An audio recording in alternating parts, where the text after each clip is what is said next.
Tes. Bismillahirrahmanirrahim. Assalamualaikum warahmatullahi wabarakatuh. Di sini saya akan memperkenalkan diri saya. Nama saya Andika Muhammad Rafli dengan NIM 201010501606 di kelas 04 SMJP 011 atau bisa disebut di kelas di ruangan 430.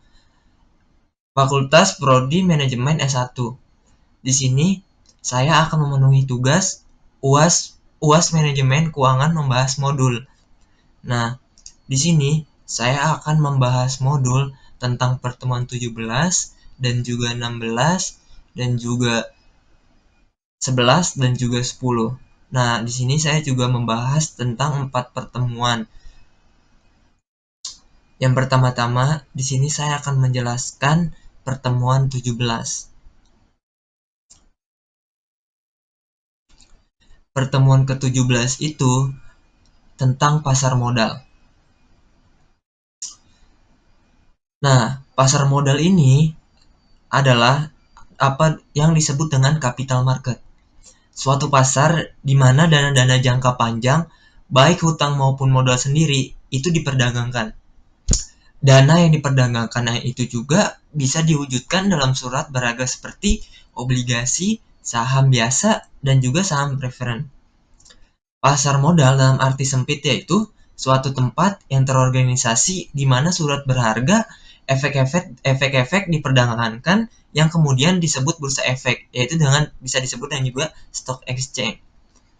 Pasar modal terdiri dari pasar primer atau perdana, primary market, dan pasar sekunder atau bisa disebut dengan secondary market.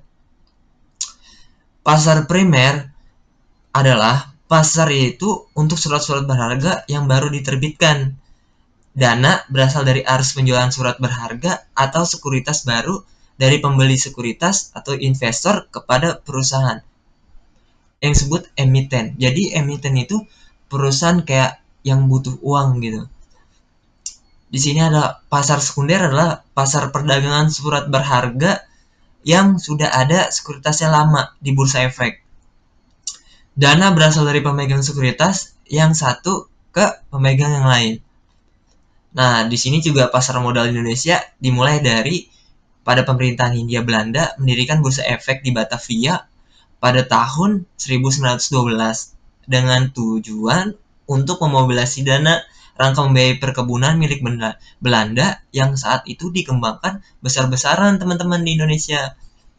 Nah, pendirian bursa efek ini di Batavia diikuti dengan pendirian bursa efek di Semarang dan juga di Surabaya pada tahun 1955. Jadi kedua bursa ini terhenti dengan adanya Perang Dunia Kedua. Nah, jadi di sini ada juga manfaat pasar modal. Nah, ini penting bagi kalian untuk mengetahui manfaat dari pasar modal. Manfaat pasar modal yang pertama itu bagi penerbit sekuritas. Jadi di sini ada jumlah dana yang dapat dihimpun bisa menjadi lebih besar, dana dapat diterima sekaligus pada saat pasar perdana selesai, atau solvabilitas urusan tinggi sehingga memperbaiki citra perusahaan. Ketergantungan emiten kepada bank menjadi kecil, cash flow hasil penjualan saham biasanya lebih besar dari harga nominal perusahaan. Emisi saham cocok untuk membiayai perusahaan yang beresiko tinggi. Tidak ada beban finansial yang tetap, jangka waktu penggunaan dana tidak terbatas, dan tidak dikaitkan dengan kekayaan sebagai jaminan tertentu. Dan yang terakhir adalah profesionalisme dalam manajemen meningkat. Yang kedua, bagi para pemodal atau yang bisa kita sebut itu, yang megang modal itu adalah investor.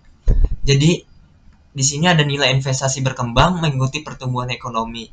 Yang kedua, memperoleh dividen bagi yang memiliki saham dan mendapatkan bunga tetap atau bagi yang memiliki obligasi. Mempunyai hak suara dalam rapat umum bagi pemegang saham atau RUPS dan mempunyai hak suara dalam rapat umum pemegang obligasi atau bisa kita sebut RUPO bagi pemegang obligasi. Dapat dengan mudah mengganti instrumen investasi misalnya nih dari saham perusahaan A ke saham perusahaan B. sehingga dapat meningkatkan keuntungan untuk mengurangi resiko. Misalkan kayak mengurangi resiko yang terjadi dalam perusahaan yang udah diinvestorkan kepada perusahaan tersebut. Dapat sekaligus melakukan investasi dalam beberapa instrumen untuk mengurangi resiko. Nah, bagi pemerintah ini, manfaatnya mendorong laju pembangunan, mendorong investasi, menciptakan lapangan kerja, dan bagi BUMN itu mengurang beban anggaran.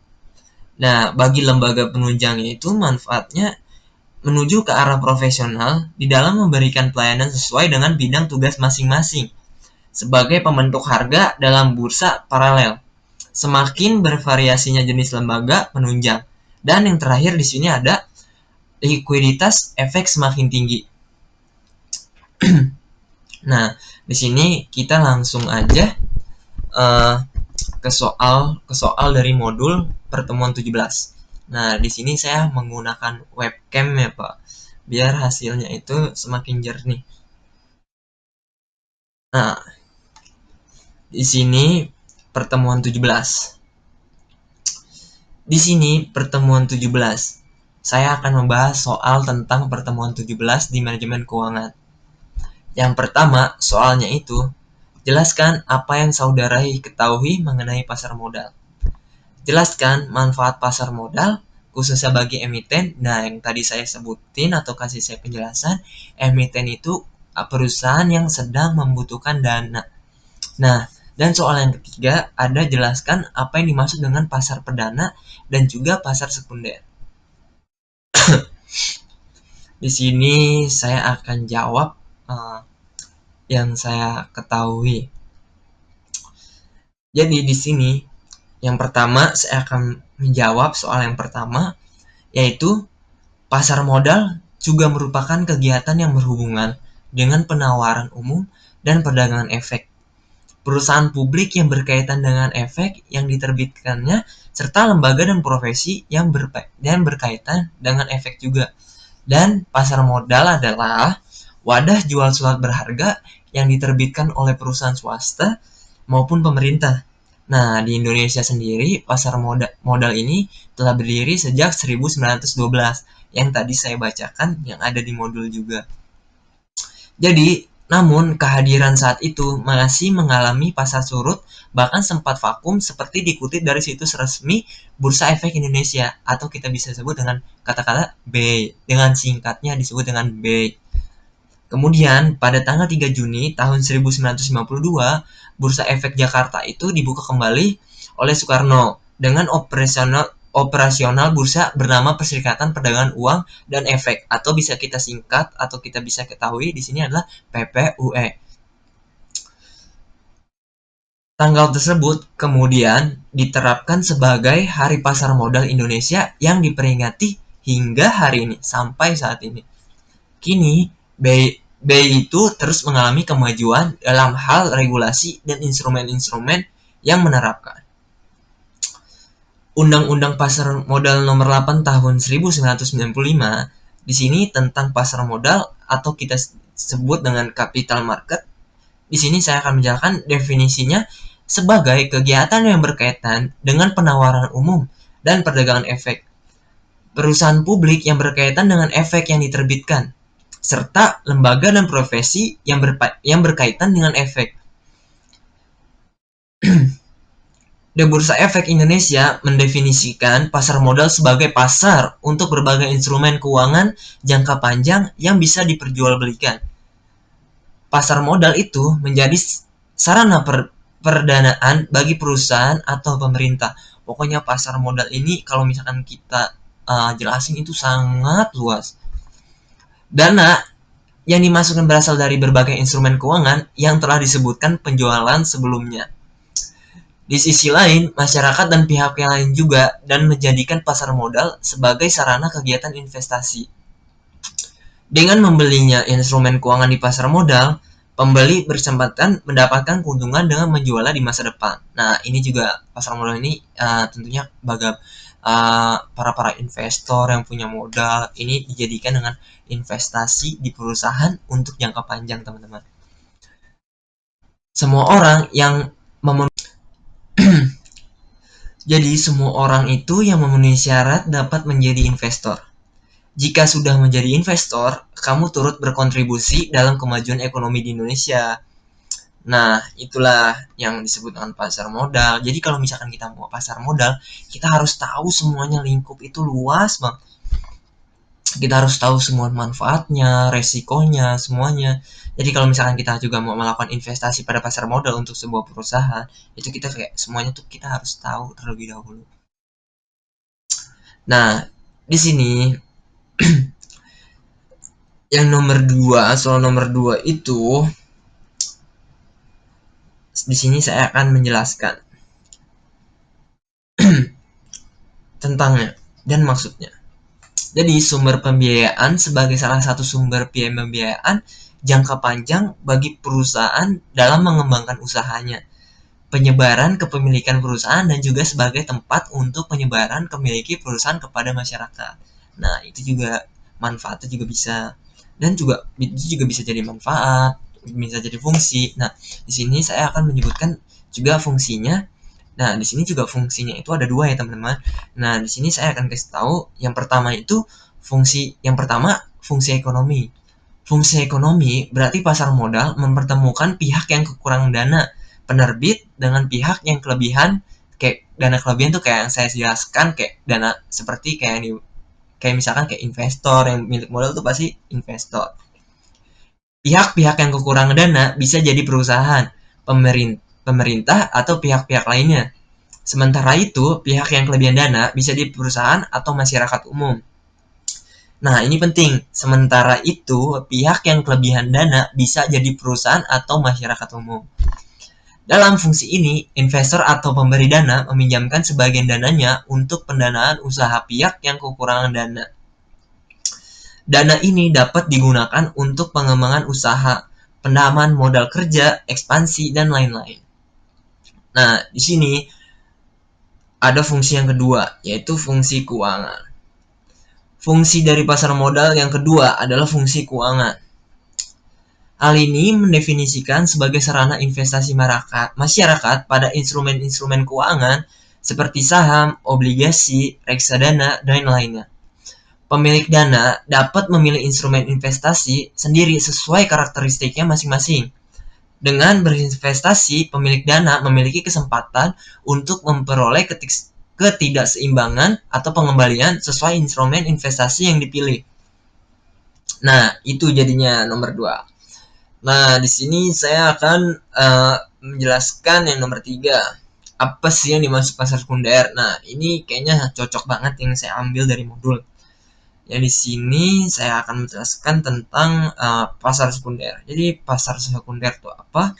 Jadi pasar sekunder itu kayak pasar perdagangan surat berharga yang harus diterbitkan dari dana berasal dari di bursa efek, dan dana juga berasal dari pemegang sekuritas yang misalkan satu ke pemegang yang lain. Nah, nah itu sangat jelas, sangat singkat dan jelas untuk pasar sekunder. Yang kedua, di sini apa sih yang dimaksud dengan pasar perdana? Nah, pasar perdana ini merupakan penjualan pertama atas efek atau sertifikat yang diterbitkan oleh emitmen. Jadi kayak perusahaan yang sangat membutuhkan dana. Nah, di sini yang kedua, saya akan membahas tentang pertemuan 16 tentang biaya modal. Nah, di sini saya akan langsung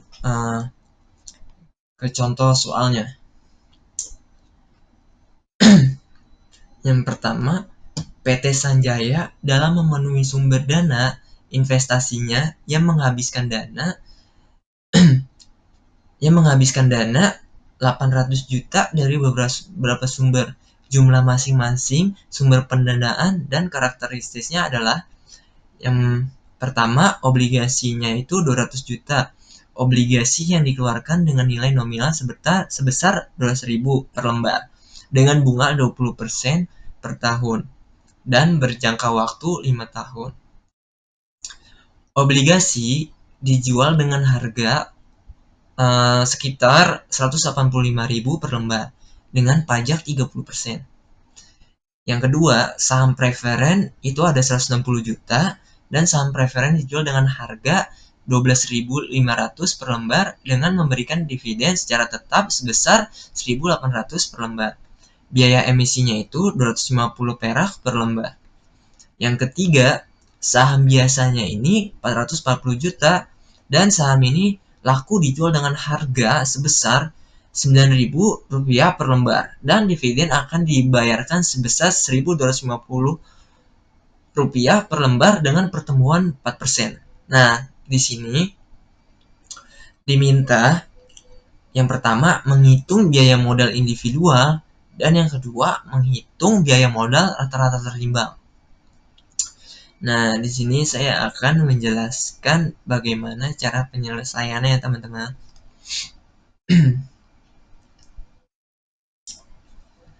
Yang pertama, secara penyelesaian biaya modal secara individual. A. Biaya modal hutang obligasi. Di sini kita masukkan 1 sama dengan 200 juta dikali dengan bunganya 20%. Yaitu kalau misalnya kita kaliin 200 ribu dengan 20%, yaitu hasilnya itu 40.000. Jadi maka KD-nya itu 1 ditambah N dikurang NB dibagi N per NB plus N dibagi Z. Dengan hasil angkanya di sini kita turunin dengan 40.000 ditambah dalam kurung 12.000 dikurang 185.000 dibagi per 5 dibagi 185.000 per ditambah 200.000 per Z.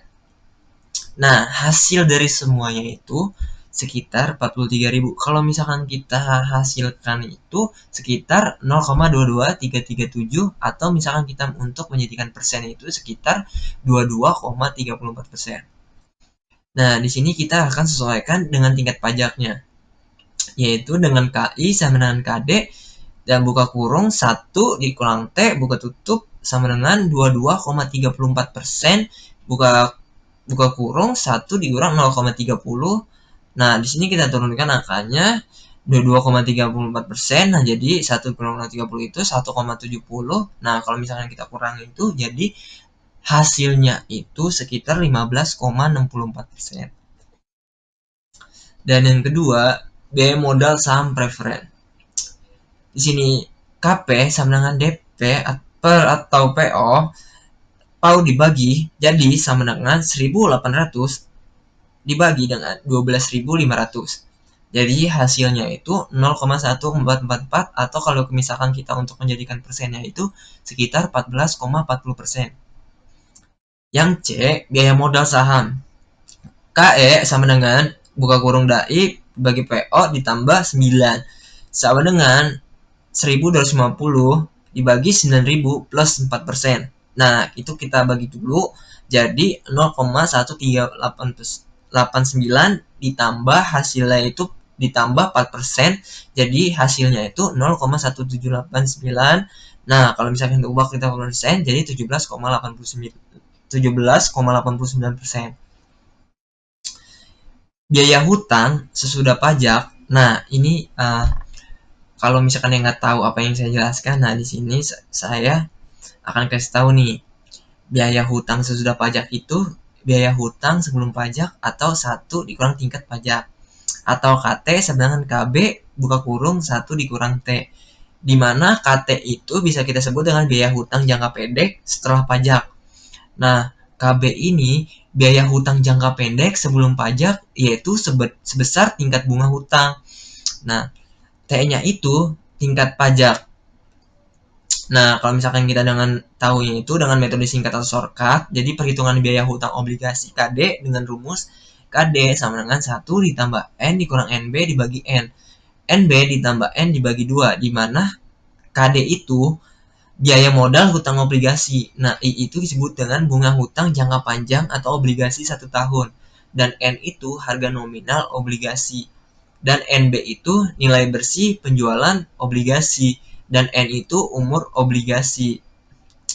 Nah, di sini kayak misalkan dimasukin contoh soal, ada nomor-nomor soal atau contoh soal. Nah, ini yang saya dari modul. Untuk menyesuaikan biaya modal sebelum pajak, KD menjadi biaya modal atas dasar setelah pajak atau KI.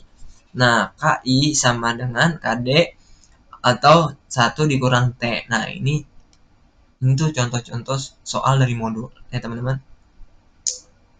Nah, ini juga ada nih yang soal nomor 2. PT Subaru merencanakan sebuah proyek investasi yang diperkirakan akan menghabiskan dana sebesar 900 juta. Dana tersebut 100 juta merupakan modal kerja dan sisanya modal tetap dengan nilai residu diperkirakan sebesar 200 juta dan mempunyai umur ekonomis 5 tahun. Proyeksinya penjualan usia ekonomis yang diperkirakan sebagai berikut. Tahun pertama ada 450 juta, tahun kedua ada 500 juta, tahun ketiga ada 550 juta, tahun keempat ada 600 juta, tahun kelima ada 650 juta. Jadi struktur biaya pada proyek ini adalah biaya variabel 40% dan biaya tetap tunai selain penyusunan sebesar 30 juta per tahun pajak yang diperhitungkan 30%. Kebutuhan dana untuk investasi sebesar 900 juta tersebut terdiri dari beberapa sumber dana dengan komposisi dan karakteristiknya sebagai berikut. Yang pertama, obligasinya itu 270 juta, obligasi yang dilakukan dengan nilai nominal sebesar 250.000 per lembar dengan bunga 20% per tahun dan berjangka waktu 5 tahun. Obligasinya ini dijual dengan harga 225.000 per lembar. Yang kedua ada saham preferennya itu sekitar ada 190 juta. Saham preferensial ini dengan harga 10.000 per lembar dengan memberikan dividen secara tetap sebesar 1.500 per lembar. Biaya emisinya ini 150 perak per lembar. Dan yang C, saham biasanya itu ada 450 juta. Nah, saham ini laku dijual dengan harga pasar sekitar 757.500 per lembar dan dividen akan dibayarkan sebesar 900 perak per lembar dengan pertumbuhan 5%. Nah, yang diminta ini apakah proyek tersebut layak atau bisa kita disebut dengan cost of capital bukan satuan persen penuh ke atas. Nah, di sini teman-teman penyelesaiannya. Di sini ada sumber dana, jumlah dana, proporsi, dan biaya modal dan biaya tertimbang. Nah, di sini ada obligasinya itu 200 juta dan proporsinya 25%, biaya modal ada 15,64%, biaya pertimbang. Nah, saham preferensinya itu ada 160 juta dan proporsinya 20%, biaya modalnya 14,40% dan saham biasanya itu 440 juta dan proporsinya 55%, biaya modalnya itu 17,8%. Nah, di sini ada biaya timbangnya 5 sama dengan 3 dikali 4, yaitu misalkan kita kaliin 3,91%. Nah, saham preferen 2,88%. Nah, saham biasanya 9,8%. Nah, ini kita jumlahkan semuanya ada 800 juta, 100%, dan biaya tertimbang ada 16,63. Misalkan kita hitung dalam nilai rupiah. Di sini keterangannya udah kita tulis ya. Ada obligasi, saham preferen, saham biasa, dan juga jumlah. Di sini jumlah tambahan modal ada 200 juta, untuk saham preferen 160 juta, saham biasanya 440 juta, dan jumlahnya itu adalah 800 juta. Untuk biaya modal, untuk obligasi ada 15,64%, dan saham preferen 14,40%, dan saham biasa ada 17,89%. Dan biaya modalnya itu untuk obligasinya 31 juta 280, saham untuk saham preferennya itu 23 juta 40, dan ada saham biasanya 70 juta 716, dan jumlahnya itu untuk biaya modal adalah 133 juta 36. Jadi biaya modal rata-rata WACC-nya itu 130 juta 36 dikali 100% dibagi 800 juta. Nah, hasilnya itu dari jadi biaya modal rata-rata WACC 130 juta 36 dikali 100% dibagi 800 juta itu hasilnya itu 16,63%. Nah, di sini saya akan menjelaskan tentang pertemuan 11, manajemen risiko investasi 2, analisa sensitivitas. Nah, di sini ada contoh soalnya yang saya ingin selesaikan. Di sini PT Maju Gemilang menerima penawaran proyek pengadaan peralatan sekolah yang diperkirakan akan membutuhkan dana sebesar 500 juta. Keuntungan yang dipersyaratkan sebesar 17%. Sedangkan perkiraan kas masuk dan biaya yang terjadi sebagai berikut. Yang pertama, penjualan sebanyak 50.000 unit dengan harga per unit sebesar 10.000. Yang kedua, biaya variabel per unit sebesar 3.500. Yang ketiga, biaya tetap selain penyusutan 125.000. Yang keempat, penyusutan metode garis lurus tanpa nilai residu umur proyek 5 tahun. Yang kelima, pajak yang ditanggung sebesar 40%. Berdasarkan data tersebut, di atas hitunglah analisis sensitivitas dengan catatan penjualan naik 10% dan biaya variabel naik 20%, dan yang kedua penjualan naik 20%, biaya tetap naik 15%, dan biaya variabel naik 10%. Yang penyelesaiannya, jadi perkiraan kas masuk yang terjadi sebagai berikut. Keterangannya dan aliran kas dari tahun ke-1 sampai tahun ke-5. Investasi awalnya yaitu 500 juta dan proyeksi penjualan 50.000 unit dan 10.000 rupiah, dan di sini ada 500 juta dan biaya variabel 3.500 jika 50.000. Nah, di sini ada 175 juta. Biaya tetap selain penyusutan ada 125 juta.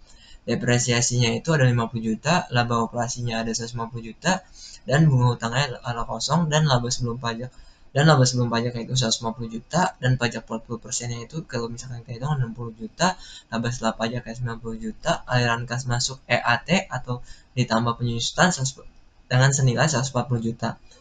Dari aliran kas masuk yang diharapkan dapat dihitung besaran NPV yang diharapkan dari proyek yang menggunakan diskon 17% sebagai berikut. Di sini rumusnya ada 140 juta dibagi NPV sama dengan min 500 juta ditambah 1 dikurang 1 per 1 tambah N kuadrat N sama dengan 500 juta ditambah 140 juta dalam kurung 3.200 kurung. NPV-nya ada min 500 juta ditambah 448.000. Nah, ini hasil dari sini ya. Jadi NPV-nya itu adalah min 52 juta 152 juta 140.000. Berdasarkan hasil perhitungan NPV diperoleh negatif. Jadi hasilnya itu negatif ya teman-teman, sehingga proyek yang diperoleh PT Maju Gemilang itu tidak layak dilaksanakan. Nah, ini yang untuk yang nomor 2, yang PT Maju Gemilang, NV dan penambahan beberapa variabel. Sini ada keterangan keadaan awal, penjualan naik 10% dan biaya variabel naik 20%, penjualan naik 20%, biaya tetap naik 15%, dan biaya variabel naik 10%. Di sini adalah investasi awal 500 juta dan ada 500 juta, dan di sini ada 500 juta juga. Dan penjualan 50.000 dan 10.000. Di sini ada awal 500 juta, penjualan juga 550 juta, dan penjualan naik 20% ada 600 juta. Biaya variabel ada 175 juta, dan penjualan naiknya itu 210 juta, dan penjualan naik 20% ada 192 juta 500. Nah, biaya tetap selain penyusutannya ada keadaan awal 125 juta, penjualan naik 10% ada 125 juta, dan di penjualan naik 20% ada 143.750. Depresiasinya 50 juta, 50 juta, 50 juta. Laba sebelum pajaknya itu 150 juta, 165 juta, 230 juta. Nah, ini kalau misalkan kita mau nyari ini nih, ya nggak usah ribet-ribet. Ini kita jumlahin aja semuanya, dan hasilnya itu segini.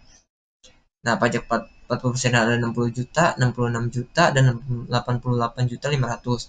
Laba setelah pajaknya ada 90 juta, 99 juta, 128 juta 250. Nilai kas masuknya 140 juta, 149 juta, 178 juta 250. PF masuknya 448 juta.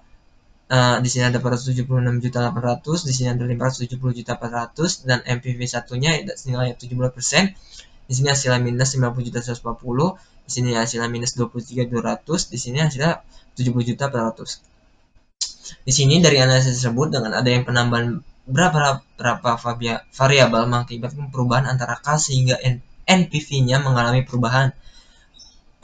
Nah, perubahan yang menyebabkan naik aliran kas yaitu adanya kenaikan penjualan, sedangkan yang menyebabkan aliran kas yaitu adanya penurunan penjualan. Nah,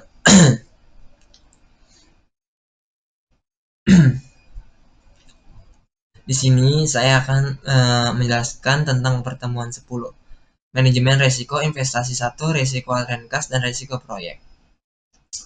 Nah, ini soalnya. Nah, di sini saya akan langsung ke penyelesaiannya. Proyek investasi tahun pertama yaitu ada investasi R dan juga T. Di sini ada probabilitasnya 0,20, 0,30, 0,40, 0,10. 14.000, 14.500, 16.000, 17.000. Probabilitasnya ada 0,10, 0,30, 0,20, 0,40. Aliran kasnya ada 11.000, 12.000, 12.500, 13.500. Nah, ini untuk tahun yang pertama ya.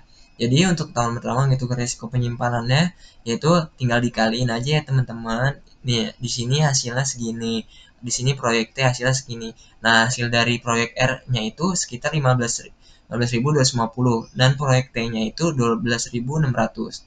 Jadi di sini kita nyari deviasi proyek R-nya ini tinggal kita jumlahin ya teman-teman. Jadi hasilnya ini untuk proyek R 993,62 dan untuk deviasi proyek T-nya ini hasilnya ini 830,66. Nah, ini semuanya kita jumlahin dari data yang di atas tadi. Nah, ini untuk yang tahun kedua. Tahun kedua ada probabilitas 0,11, 0,25, 0,30, 0,30 aliran kasnya di sini ada 14.500, 15.000, 17.000, 18.000, probabilitasnya 0,25, 0,25, 0,40, 0,10. Aliran kasnya ini ada 16.500, 17.000, 18.500 dan juga 20.000. Nah, di sini untuk menghitung resiko penyimpanannya itu, nah seperti saya bilang tadi, tinggal dikaliin aja teman-teman sama probabilitasnya. Nah, hasilnya ini langsung dijumlah. Nah, hasil dari proyek R-nya itu 16.425 untuk proyek A-nya ini, untuk proyek T-nya ini dijumlah dan hasilnya 17.775. Nah, jadi dari proyek R itu FR 16.425 dan proyek T-nya itu FVT-nya sekitar 17.75. Nah, ini saya juga udah nulis tentang jawabannya. Untuk yang tahun kedua untuk saya perjelas. Nah, jadi untuk deviasi proyek R-nya itu tinggal pangkatin 2 dan hasilnya segini. Ya, teman-teman. Dan juga hasilnya itu 1187,41 dan untuk deviasi proyek T-nya juga ini mengambil dari nilai dari yang di atas ini dan diturunkan dan hasilnya akar 2747,062 dan hasilnya itu 1657,42. Dan setelah dilakukan perhitungan standar penyimpanan antara tahun kedua dan tahun ke-1, penyimpanan proyek R lebih besar dibanding proyek T.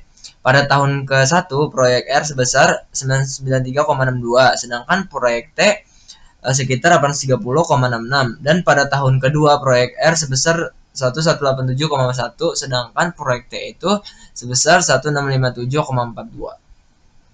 Mungkin itu aja yang bisa saya sampaikan. Semisalkan saya ada salah kata ataupun saya salah perhitungkan, mohon dimaafkan karena manusia itu tidak luput dari kesalahan. Saya mengucapkan terima kasih dan mohon maaf jika saya masih ada salah. Terima kasih sekali lagi. Wabillahi taufik walhidayah. Wassalamualaikum warahmatullahi wabarakatuh.